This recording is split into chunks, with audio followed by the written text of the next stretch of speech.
Hello everyone. Central Sulawesi was impacted by a series of catastrophic disaster events in September 2018, including a magnitude 7.5 earthquake followed by tsunami waves. The government of Indonesia, through the Ministry of Public Works and Housing, is leading recovery effort to build back better, including through the Bank Finance National Slum Upgrading Project and the Central Sulawesi Rehabilitation and Reconstruction Project, taking a more inclusive and resilient approach. With the Technical Assistance Program supported by the Global Facility for Disaster Reduction and Recovery, or GFDRR, the integration of social inclusion and gender equality has been achieved through the incorporation of universal accessibility design and standards in both design and construction phases. In addition, support from GFDRR has helped to establish good practices to prevent and manage gender-based violence. Studies found that the most severely impacted people were women, children, people with disabilities, and the elderly. Consequently, such structural inequality causes a major challenge for disaster-affected people to survive and move on from the disaster. GFDRR support has helped to build capacity and universal access design to ensure the project's outputs have equal use of space and ease of access without obstacles, thus ensuring safety and security for all. So far, we have delivered for public facilities with universal access such as ramps, and 7 pilot schools with inclusive design.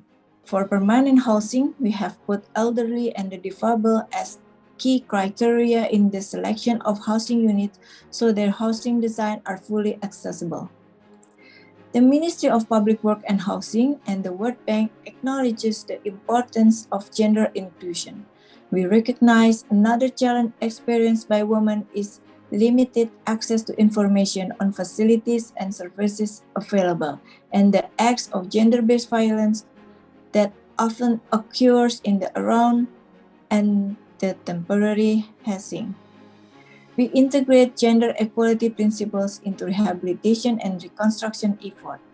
The stakeholder workshop conducted in 2019 highlighted the need for enhancement to the permanent housing design. We decided to include additional measures, including an internal wall to provide more privacy in the permanent housing design.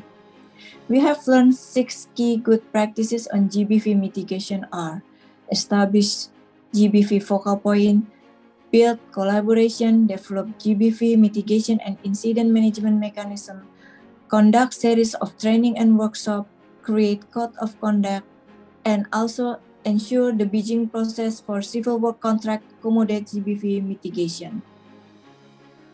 To conclude, GFDRR Finance Technical Assistance Initiative have improved our institutional and technical capacity in promoting inclusion and equality. Collaboration among stakeholders, including between central and subnational, and with local women's representative groups and GBV service provider during the project lifecycle is key in delivering universal access design and taking GBV mitigation action. Social issues are core issues. Our ministry championing GBV risk mitigation through this project as top priority. Everyone is responsible, from government official to project consultant and contractor, as well as community themselves to participate in stakeholder engagement and report incident. Thank you very much. Sampai jumpa di Indonesia.